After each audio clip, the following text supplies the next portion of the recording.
Dear students, I hope you all have seen the previous videos part 1 and part 2.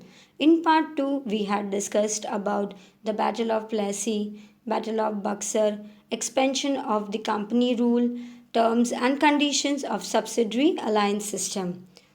Today we are going to discuss about Dalhousie's policy of annexation. Let us see first what is the meaning of annexation.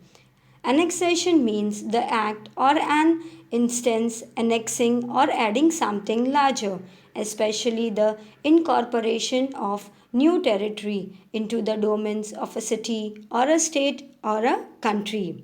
Now we'll discuss about Dalhousie's policy of annexation. Which the states which were annexed under Dalhousie's policy of annexation. Annexation by war were Punjab, Pegu, Lower Burma. Annexation due to king dying without heir. They were Satara, Jodhpur, Sambalpur, Udaipur, Jhansi, Bhagat, Nagpur.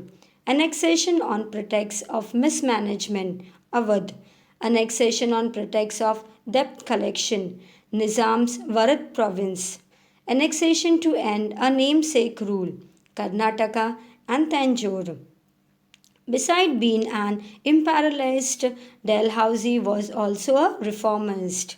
The first railway line in India between Mumbai to Thane in 1853 AD, wireless system between India and England, established a public work departments, English education, etc. were all introduced during his tenure. He passed law to ban child marriage and advocate widow remarriage.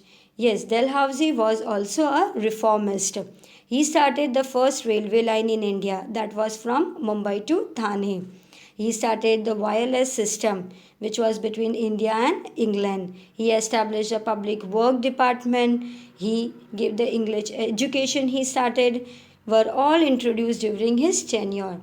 He also passed a law that the child should not marry before 18 years and advocated widow remarriage.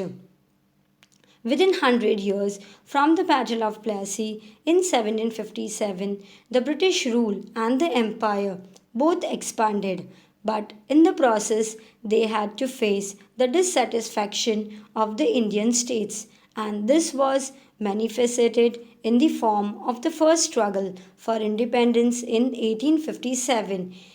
Within the span of 100 years, the battle which took in the Plassey, the British rule and their empire started expanding. And the process in this, they had to force a dissatisfaction to all the Indian states.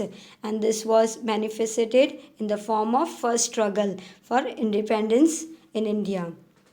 Economic impact of the company.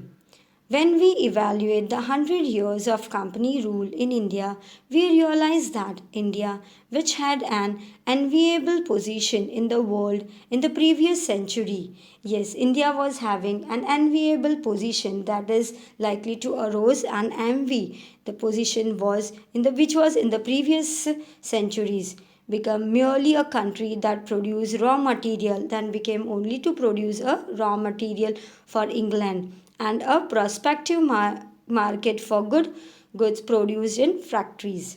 Bengal exported cotton cloth. This Bengal started exporting cotton cloth, raw silk, sugar, jute, muslin. That was in the year 1708 to 1756. But after the dual power policy, the glitter of economic prosperity of Bengal faded. Because of dual policy, the prosperity of Bengal was faded.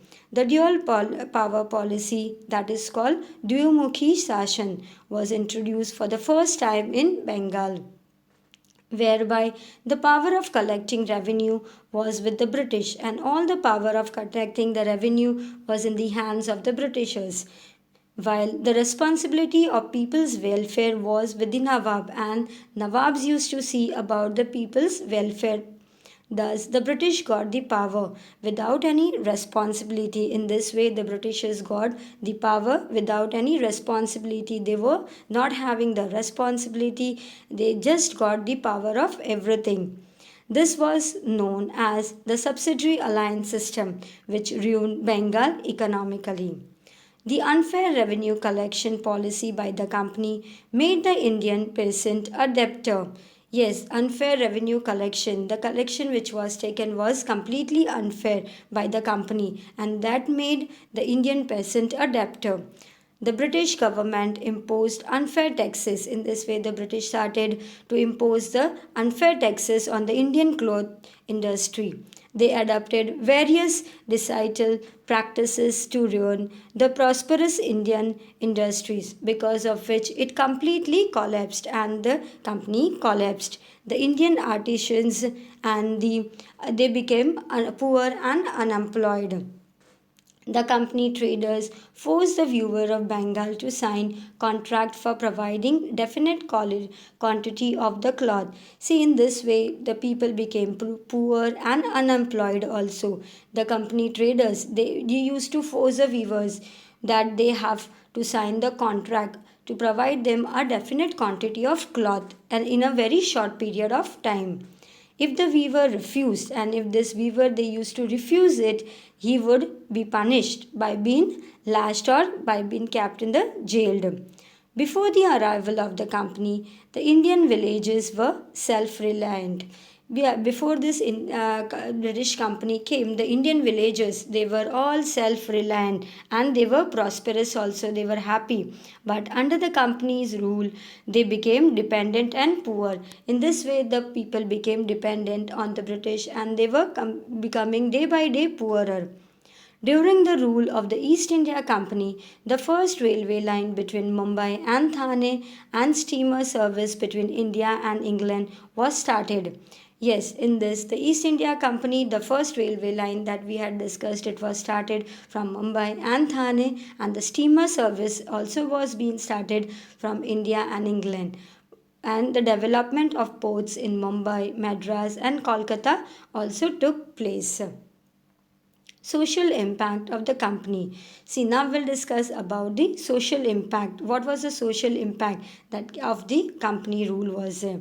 During the British administration, the spirit of freedom of speech and thought developed among the people due to the development of newspaper. Yes, the newspaper came and the people were free to express their feelings, speech, and developed among this, and this speech free to speak developed among the people through newspaper.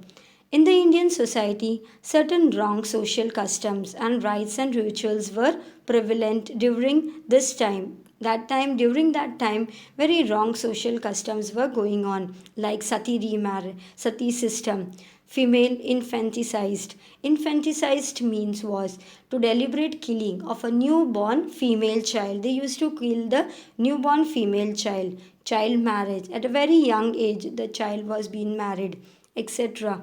Rajaram Mohan Roy, Durga Ram Mehta, Behramji Malbari, etc. were the stalwarts whose rule was instrumented in getting the law passed with the help of Britishers. In this way, they started to pass the rules with the help of Britishers. As the administrative framework in India was anglicized, there was a demand of people with knowledge of English. Yes, this when the knowledge has been in the framework in India was anglicized, means to adapt. They have started adapting it. There was a demand for people with knowledge of English. People started knowing the knowledge of English. They came to know about the English language. English education began to be imparted in India due to Lord Macaulay and Durer. As recommended by Charles Wood, universities were established in Mumbai, and slowly the universities were also established in Mumbai, Madras, and Kolkata. A whole class of people with knowledge of English developed because of English education. Yes, they started the English education, so the many people started learning English, and the whole class of people with the knowledge of English was developed in the country. With the passage of time, this group made demands for social reforms and gave momentum to the process of reforms. See, in this, the conclusion is what? we'll see that thus the East India Company came to India being allured by the prosperity and trade opportunity. They came to India for the prosperity and for the trade in India. The company rule in India produced certain goods and bad result in the political, economic and social cultural field. Yeah, because of this the certain good and bad result also came in our political, economic and cultural field. The company adopted the policy of making England prosperous, and in this way, the company made their their Britishers, more and more rich. Adopted the England prospered as the cost of India, and in the cost of India, they were becoming rich. And the reforms they made in the administration, and many reforms they made in the administration for their own interest, because of their interest, they made all the reforms indirectly proved to be the beneficial for India, and that indirectly somehow it proved beneficial for the Indians. Hope you all have enjoyed this session. Thank you.